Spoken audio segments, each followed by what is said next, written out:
Saludo cordial, queridas amigas y queridos amigos. Bienvenidas y bienvenidos a nuestro canal, Un Nuevo Amanecer, Transformando Vidas. Como siempre, les saluda su amigo, coach y terapeuta Miguel Sagnawi. Gracias por seguir conectando con nuestras terapias, meditaciones, motivaciones y reflexiones espirituales, donde ponemos en práctica nuestra metodología Bioreprogramación Consciente, con el propósito principal que podamos mejorar nuestra salud mental, física y espiritual, ampliar nuestras conciencias y, por supuesto, crear semillas de una nueva humanidad en luz. Hemos puesto un gran esfuerzo en profundizar sobre aquellos temas que ustedes solicitan a través de sus comentarios. Las emociones y los desequilibrios en la salud a causa del estrés y la ansiedad son algunos de ellos. Sin duda, nuestro mundo de hoy es un mundo estresado, con grandes niveles de ansiedad muy pero muy altos y por supuesto desequilibrios en la salud causados por una vida demasiado agitada y caótica. Para desarrollar estos temas tan vitales, hemos invitado esta semana a Harry Landauer, gran amigo, gran experto en procesos de transformación personal, manejo de las emociones y su conexión con la evolución espiritual.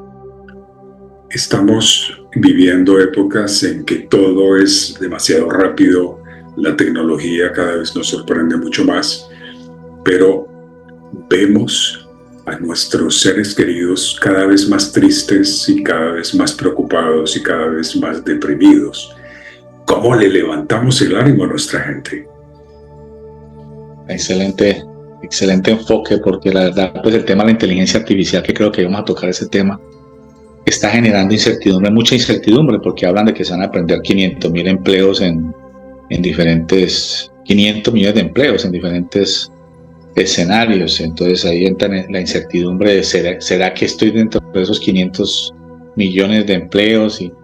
Y bueno, y la gente cada vez, digamos, la publicidad y todo el entorno de un consumismo agresivo, pues si no se sale de allí, si realmente no cae en cuenta de que no es tener más, sino disfrutar de lo que se tiene en este momento y partir desde el crecimiento, desde mi yo o sea, yo no le tengo miedo a la inteligencia artificial, yo he escrito sobre eso muchas veces, porque en la medida en que yo me prepare y sea competente, la competencia no es con la inteligencia artificial, la competencia no es con el vecino, la competencia es conmigo mismo, en cómo yo puedo superarme un poco cada día, ser extraordinario, no buscar ser el mejor, porque ese es otro tipo de presión y el ego donde genera tanta infelicidad, querer ser el mejor.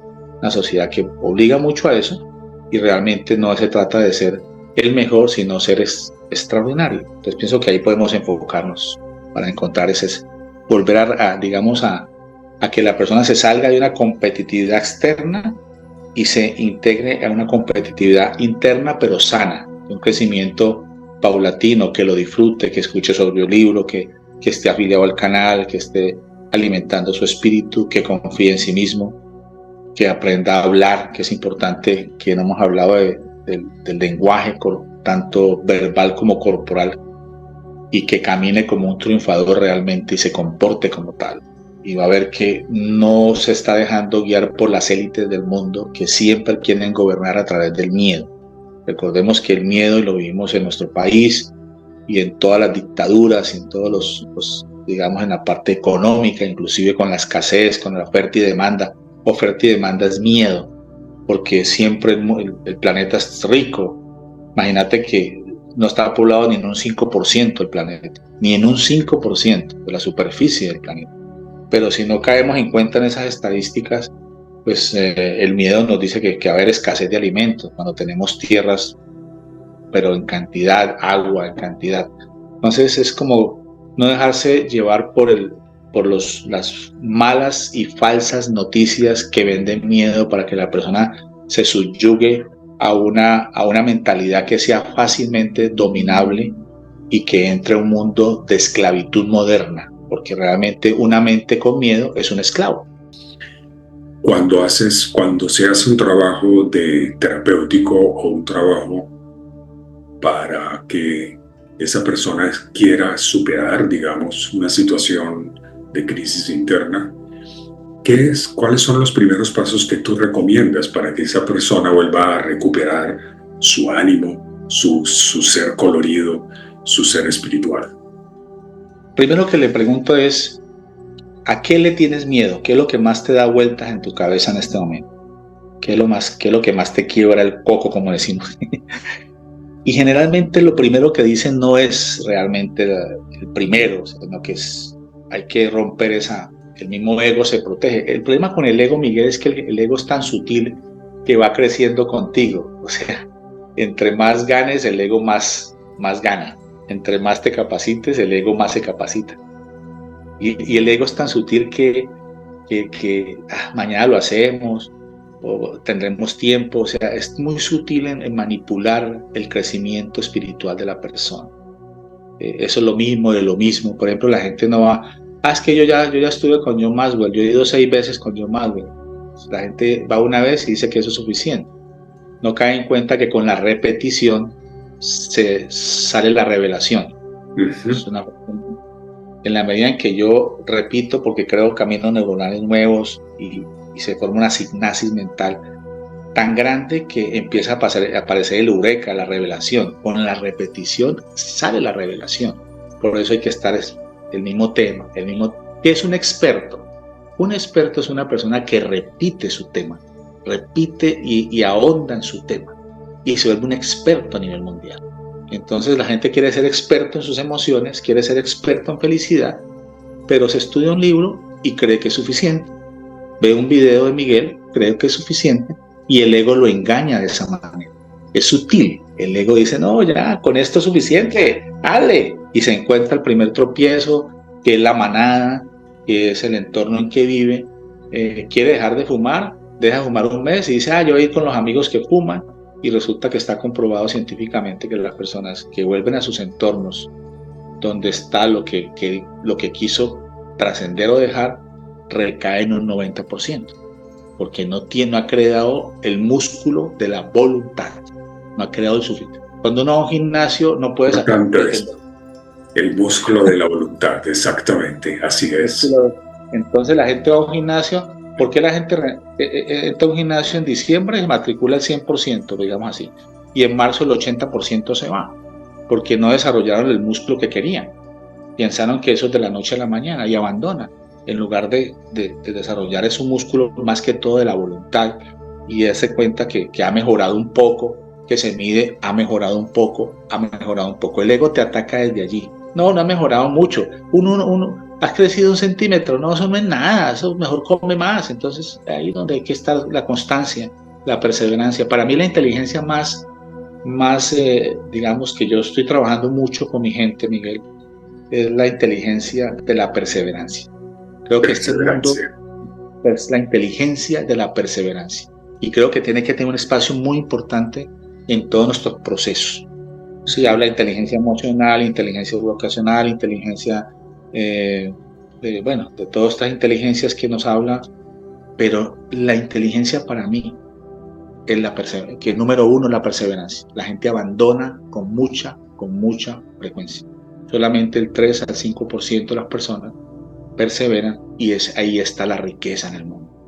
Y que son perseverantes como fue Steve Jobs, como fue Martin Luther King, como fue Gandhi, como fue Jesús, que se dedicó solo a una cosa. Se volvió experto en eso, fue perseverante en eso. Terapéuticamente hablando, y muchos de mis videos hablan con mucha frecuencia de la importancia de perseverar, seguir creyendo. Es decir, si lo crees, lo creas. Si lo crees, lo creas. Si lo crees, lo creas. Un poco ya como para ir cerrando nuestros temas, pero que sé que va a ser el gran comienzo de otras charlas en el futuro. Quisiera, digamos, como introducir el tema del desequilibrio o de la enfermedad. Generalmente yo no utilizo el término enfermedad, sino desequilibrio.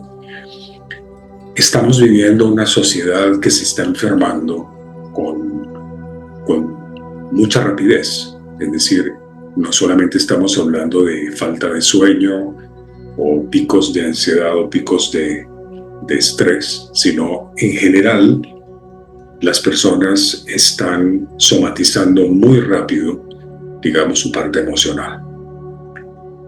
Desde tu óptica, cuando se trabaja un ser que está en transformación, ¿qué le recomendarías para que no se deje impactar por esa realidad y que pueda co-crear otro tipo de realidad y así no afectar su salud?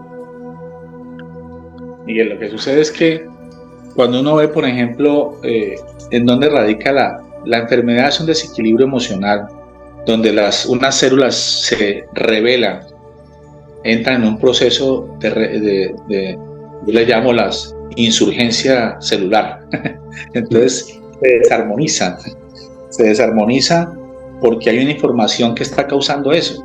Esa información es una información que realmente es una mentira, que se cree superior a la verdad. Es decir, es verdad que hay crisis, sí, en la gente que crea la crisis y vive en la crisis. Es verdad que hay éxito, sí, es verdad, si vivo en el éxito. Por eso me encanta cuando yo resumo esto, cuando Jesús dijo: mi paz os dejo y mi paz os doy. Es decir, la salud es paz y la paz es armonía. Si yo quiero tener salud en mi cuerpo, tengo que tener paz en mi corazón, en mi mente. Entonces, cuando yo organizo y armonizo mi energía a través de la paz, a través de la aceptación, una aceptación, yo no puedo decir no estoy aguantando hambre cuando mi nevera está vacía. Yo acepto que mi nevera está vacía en ese momento, pero que esa no es la realidad, que es la realidad que yo he creado hasta ahí, y yo invito a crear una nueva realidad, porque no se puede negar la realidad. Pero yo digo, el éxito del optimista es que nosotros los optimistas no negamos las situaciones, pero lo que pasa es que aceptamos una nueva realidad. Ese es el optimismo, desde la responsabilidad de un optimista. Es decir, hay una crisis, sí, pero yo voy a crear una nueva realidad. Entonces yo digo, puede que el gobierno, o sea, mi felicidad ya no depende ni del gobierno, ni depende de mis relaciones, depende de mí, de lo que yo pueda crear. Entonces cuando yo reconozco que yo soy un co-creador, de que el poder divino de Dios es ese, que me dio todo un espíritu, una mente, un cuerpo, para yo disfrutar de este buffet que es la vida, porque yo miro la vida como un buffet donde uno puede comer lo que uno quiera, siempre y cuando uno se levante y vaya y lo busque y se lo gane. Entonces, ¿tú qué quieres comer? ¿A qué quieres dirigir tu energía? ¿Qué decisión tomas y qué camino vas a seguir? Pienso que por eso decidir es lo más importante en la vida de un ser humano. Decidir su pareja, decidir cómo se va a hablar, decidir qué va a comer, decidir qué ejercicio va a hacer. Pero es decisión. El liderazgo es decidir. Hay un liderazgo positivo, hay un liderazgo negativo. Depende de las decisiones. Cada decisión lleva una dirección.